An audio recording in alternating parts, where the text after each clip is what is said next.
Hello YouTube viewers, Jaylbayt here with another episode of Master of Orion. We're playing as the Darlock race. Our spies and merchants are doing quite well. Now, the next few videos are going to be a little bit different because when I was recording the videos, for some reason, my audio didn't record. And that's fairly annoying, but I'm going to do this, when you record 2 hours of videos and you get pretty, some interesting happenings and whatnot, you don't really want to go back and do it over again. So I'm going to just do kind of a voiceover as I watch through the videos. In addition, this gives me an opportunity to test out my new microphone. You may notice that my voice is a little bit different. I've been having trouble with my old microphone. It was basically just the microphone on my headset. So I went out and got a better mic, one that should be fantastic. And we're going to try that out in these next couple episodes where I do these little voiceovers. So as you can see here, one of the things I'm doing is building a space factory, or at least looking to build a space factory. The examiners delve through the mysteries. Thank you, Vale. I appreciate that. And I'm looking here to make sure that we have the advanced space factory. Now, I'm going to be a bit noobish here, but that's okay. So I can see that, yes, I do have the advanced space factory, in fact. And the reason that I'm looking this up is because one of our viewers commented, if you're not building big fleets, why don't you build military outposts and defensive structures? To which I responded, I don't know. I should have been doing that from the very beginning of the game. So we're going to start looking to start building out some military outposts for our playthrough here, because that's just really smart thinking. I'm going to go ahead and, if I remember correctly, pull this over and just buy it outright. Oh no, I guess we're gonna wait for it. We are making quite a bit of money, which is fantastic, and we're spying all over the Bulrathi over there, which is going to be phenomenal. We've got this other space factory that's already building up one of our military outposts. I believe I did that so that I could upgrade it to the advanced space factory once we learn the technology, which we just have done recently. And so I'm basically just going to build some space outposts on the outer rim of our thing. We've got the one on Primodius. I'm not too worried about people, invasions from we will call the eastern side of the galaxy, more on the western side there as the cursor is showing. So the 2 lanes going into Nazin, the one going into Asia, we're going to try and throw some space factories there. Or not space factories, but military outposts. We'd already redone the trade treaty with the Bulrathi, and the research treaty we decided not to do because we wanted to start to get a bit of an advantage. That, and once we finish teaching methods, we're going to have a great opportunity to leap forward in the technological field there, the technological spectrum. Oh, I also noticed that we also have reclaimed the top of the economic victory tree with 14% of the galactic, what is that? GDP? Galactic something, domestic product. Basically, just determines how much money you make. Primodius 4 is coming along quite nicely. We got one little smug that's striking, but our government support facility is about to be done, and that will be quite nice. I am considering building this is where I talk about civil transports. So the civil transport, as you can see, it's 27 production. It's very cheap to build, but it's very cheap to buy out as well.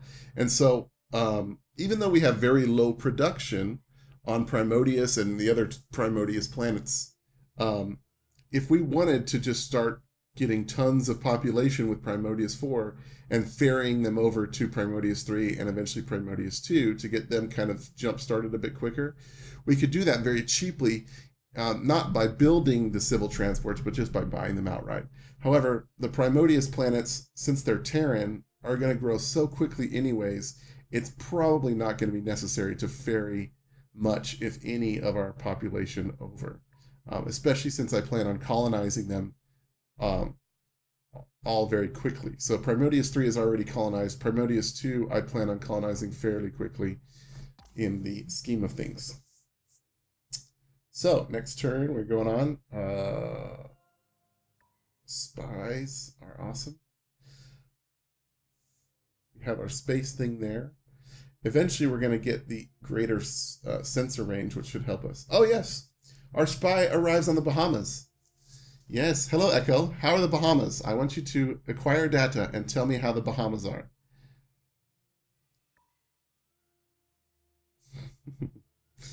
All right. So our spies are doing quite well. We've got that one in revolt. We've got that one in revolt. Lots of good things are happening with our spies. Security 5 on Slachma. And Alpha. Oh, Alpha's working on a revolt on Slakima. So that will happen in 9 turns. Now, Alpha has been just a rock star for us. Hopefully he stays that way. Revolts, I find, are like typically the worst times because it takes so many turns to get it done. That's a lot of opportunity for our enemies to discover and detect our spies. At this point, I'm looking at possibly building a colony on Sargon because we would really like a ultra-rich planet to have some production where we can pump out at least a minimal amount of fleet ships. So I'm going around taking a look at all the different planets. That one's pretty terrible. Paradise isn't bad. There's the one right there that's a swamp. Yes.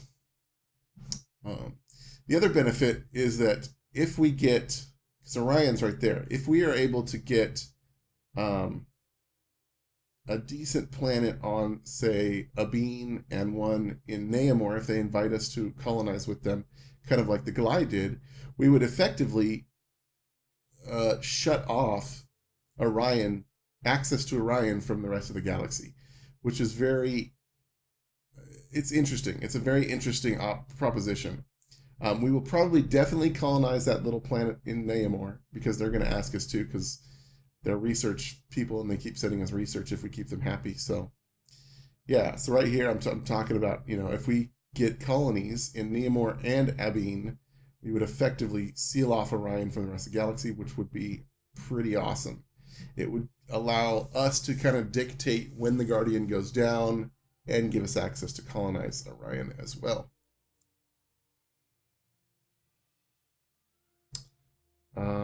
All right. We're sending our little fleet over that way so that we can guard against pirates and the like.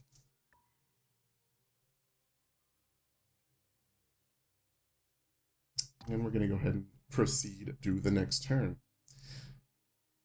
Goliath's grown, and Goliath's given us 96 credits, because why not? They're our buds, man. If we're going to be buddies with people, you might as well give them money, right? Yeah. So go ahead and move the ships. You can see a ton of people have grown, but here we go. Pirates everywhere. The pirates are starting to just get crazy rampant all over the system. But Goliath has grown. I'm not a fan of having people on strike. I'm going to throw him up there. We could move the government support facility forward and buy it, which I think we're going to do. That way, we'll have kind of those first 2 tiers, as I've talked about before, in the food production set so that we can keep our planets growing at kind of an optimal rate. Primodius 4 is almost finished with its build queue, so I think it's time to start getting into some colonial revenue services. The Neutron Collider may not be terrible on this planet, but I think what I decided to do here is actually go with like the geosynchronous warehouse, because we're going to be buying out a ton of stuff. Buying colony ships, buying out those planets for production and that sort of thing. And so in this system, the planets of the Primodius planets, a geosynchronous warehouse in each of them is actually going to do us quite well. And then I throw on the colonial revenue service to make us a bit more money after that is done, and the neutron collider, because it will help us to build through all of that other research stuff. Just looking around the planets, making sure everybody's cool. We have one dude there in Tau, but the only way we're going to get that guy to keep working is if we either build a holo simulator, which I don't think we have the tech for, or, yeah, see, I'm looking to make sure that we have less than 5 striking people. One of those is about to go away, so I decide not to worry about reducing our galactic tax rate.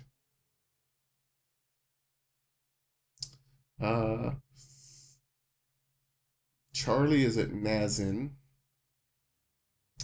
and I don't really have a place to send him, if I remember correctly. And we're still kind of at that point where we don't really want to piss off any of the other races. We've got trade treaties with them. We're building up good relations. Everybody loves us. And so the only people we could technically send him against anyways would be the Mershon. And I don't really want to do that just yet. So I'm going to go ahead and set Charlie to be a... why can't I...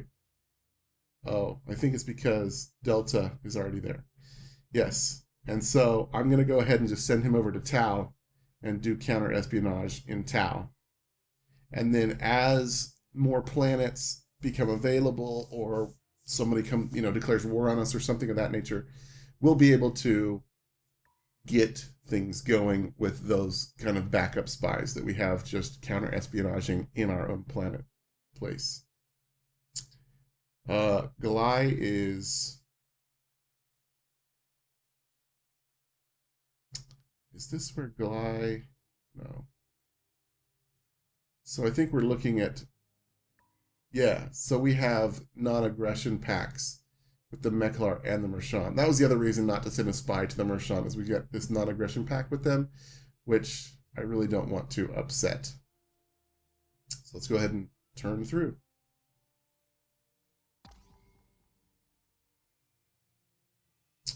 Awesome. Move our ships. Of course, there are pirates detected again. Yep, right there. And then the government facility over here that we bought out should make sure that everybody's working and that we have good population growth on Primodius. And now we're down to 2 strikers. Even better.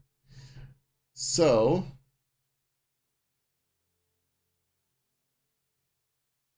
I was going to go buy out our space factory, but it's only got 1 turn left to go anyways. So we're going to go ahead and check to see if anybody wants like some money for a gift. Gliss is our ally. They don't care about money at the moment. The Eldritch I don't really want to give money to because they're so far away. And yeah, you can see. Oh, I was musing on what the Eldritch might give us. So the Glyph are traders, the Nemorian are researchers, so they give us money and research. But I was wondering if the Eldritch as warriors, what they would give us. If they might give us, since there's the production hammer there, maybe they give us some production. Yeah, I don't know.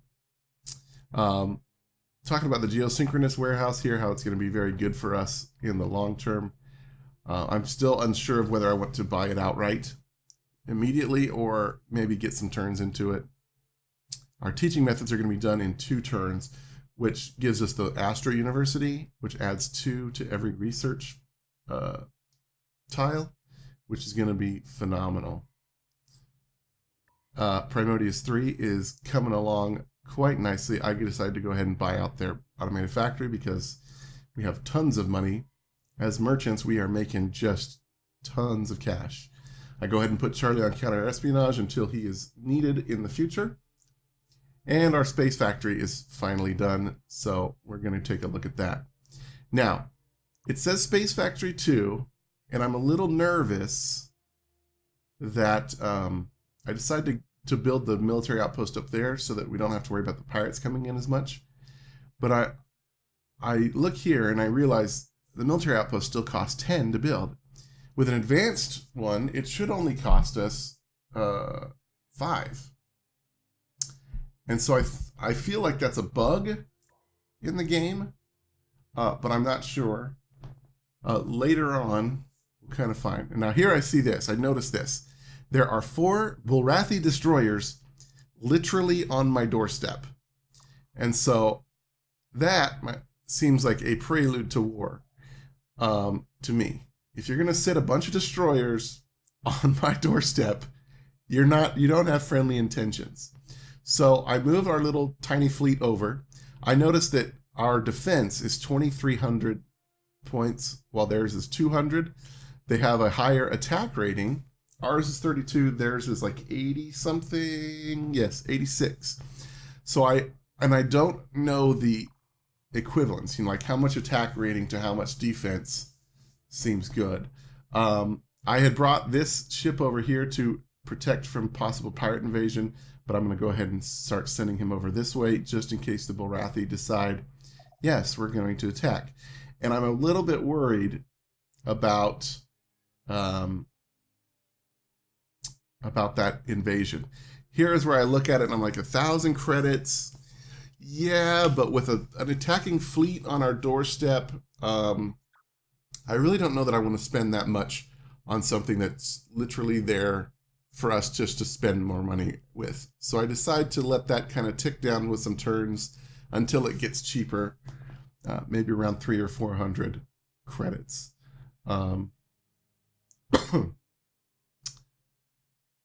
So that has me a little bit worried. Do I decide now? Or I think I'm going to wait a turn.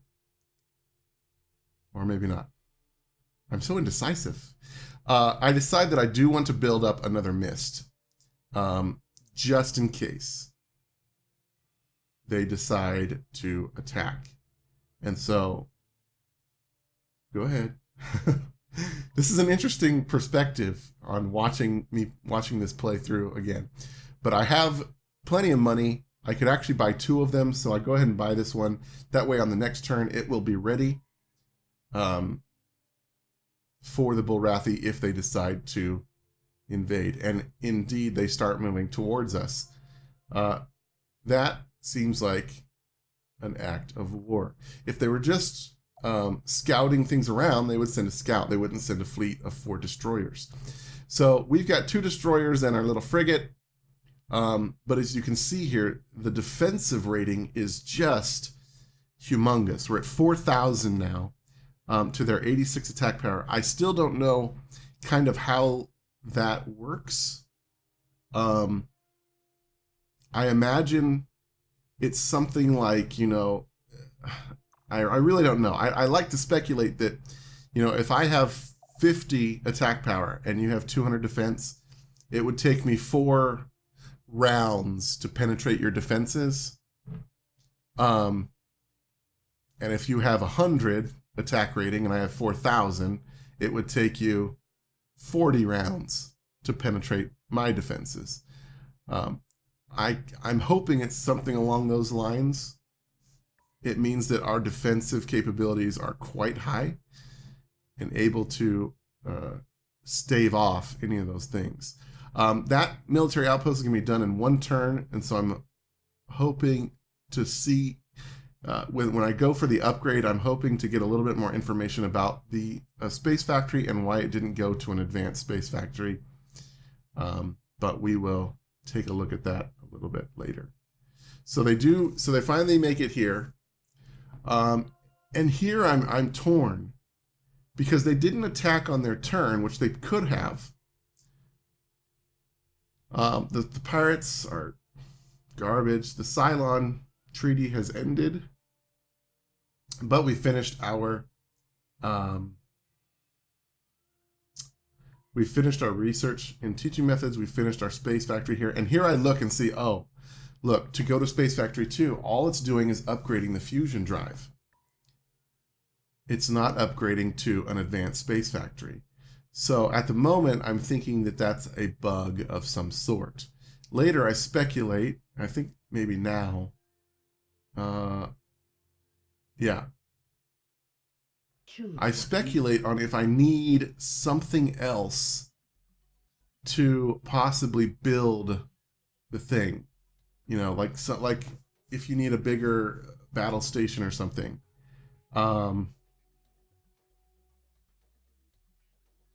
So I look around to see if I can find something that says, you know, you can now build advanced space factories at this place, but I can't really find anything that says it. So I try to click on it or do some stuff because it's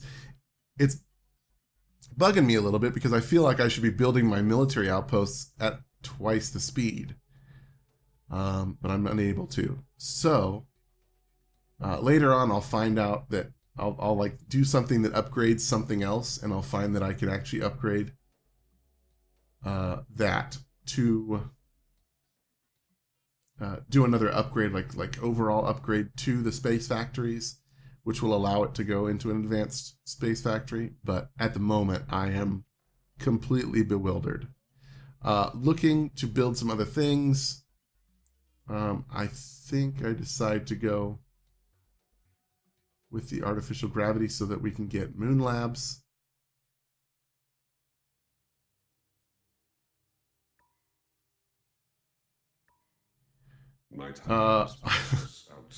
I share my thoughts a little bit about the crappiness of the diplomacy system at the moment. And then I see that they have heightened intelligence, and I'm like overjoyed because that's the thing that gives every researcher +1 research. And so I'm like, I will give you my firstborn and alien psychology to make this work. And they're like, well, we want a ton of money. And I'm like, well, wow, that's worth it. I do not want to give you that much money. So how about I give you this as well? This would be within. That gets us down to 300. I'm like, okay, that's fine. I'm not sure. It may have been better because I'm looking at this and I'm thinking it may have been better to do those in separate trade deals. It may have increased our overall diplomatic situation with them, but there's no telling. But now that we have a heightened intelligence, our researchers get +1 per science, and you notice that our research went from like 60 something to 83. So we gained about 20 research points from that one technology, which is fantastic. That, along with the Astra University, is going to be phenomenal. Now, I decide to... right here, I'm struggling because I'm not sure with these guys if they're just like passing through. I really don't want to let them, so I go ahead and guard there. But I don't want to attack them and be the instigator of a war or anything. Because I feel like if they really wanted to attack, they would have attacked on their turn when they got there. But I'm not sure. So now that our space factory has finished that military outpost, I decide I'm going to send him over this way to build up one of those surveillance centers so that I can keep monitoring everything that's happening around Orion.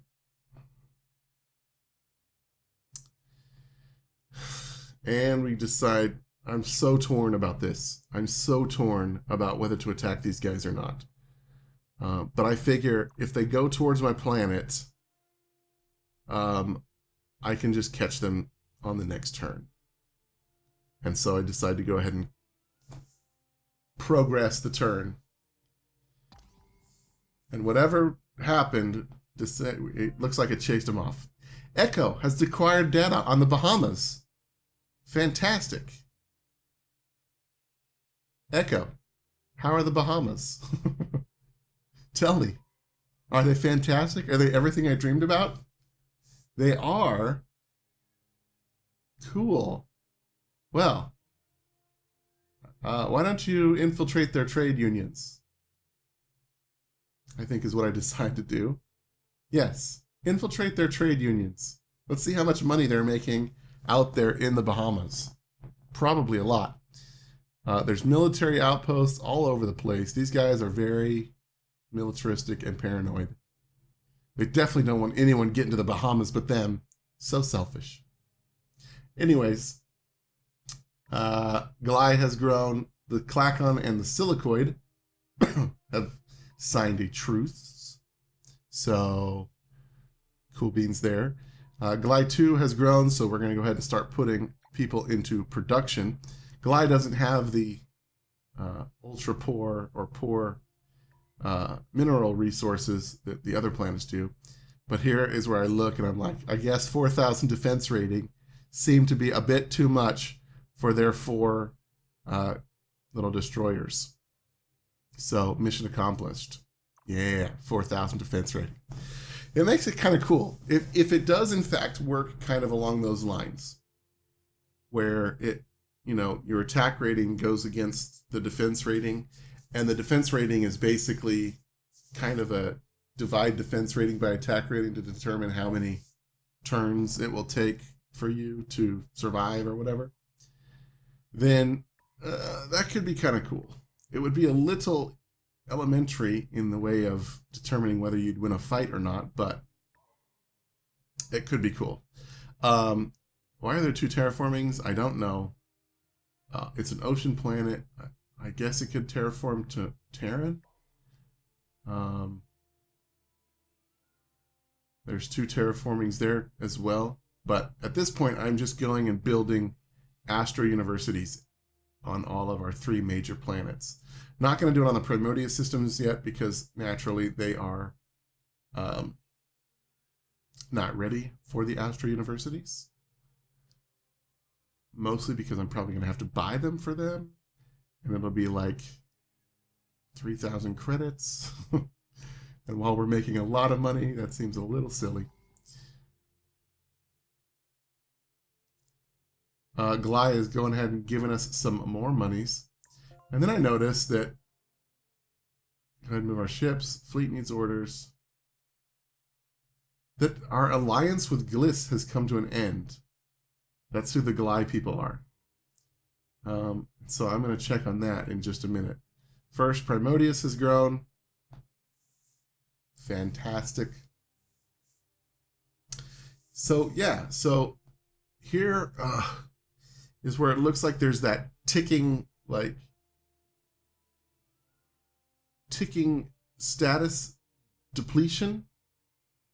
So, like, if you're not constantly keeping them happy, they get angry with you, which seems a little childish to me and not very diplomatic.